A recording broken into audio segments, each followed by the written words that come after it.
श्यामच्या पण एक श्याम होता. त्याला पाण्याची खूप भीती वाटायची. आणि मग एक दिवशी त्याच्या मित्रांना सांगून ठेवती की श्यामचे मित्र तुम्ही ना उद्या रविवार आहे, श्यामला पण घेऊन जा.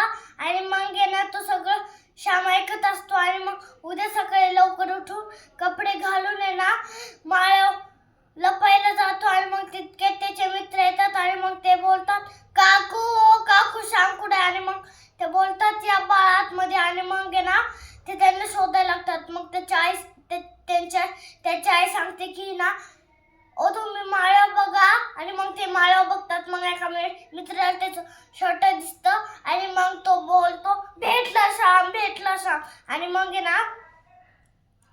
ते श्यामला खाली वडतात. आणि मग खाली वडत असतात. आणि मग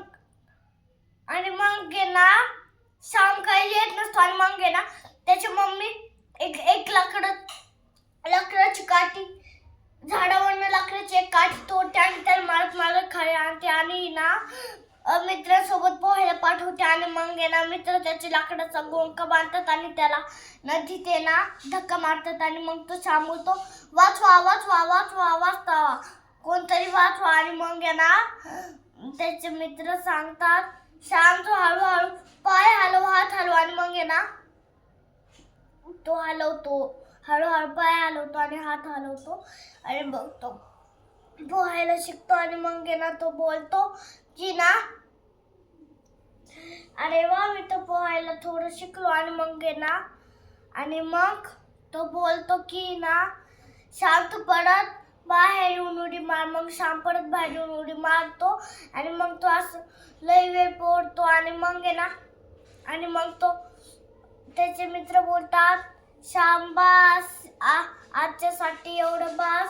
आणि मग आपण परत येऊ. आणि मग ते घरी जातात. आणि मग त्याची आई सांगते, श्याम तू अंग पूस, शेंडी पूस. आणि मग तो पुसतो आणि दुसरे कपडे घालून रुसतो. आणि मग त्याची आई सांगते, श्याम तुला खीर आवडते ना, मी तुझ्यासाठी खीर टेबलवर ठेवली. मग तो रागात सांगतो की आई तुम्हाला सकाळी एवढं बडबड मारलं आणि आता बोलवतीये. आणि मग ती बोलती, श्याम मी तुला का मारलं? मग तू पोहायला शिकला असता का? नाही तर मग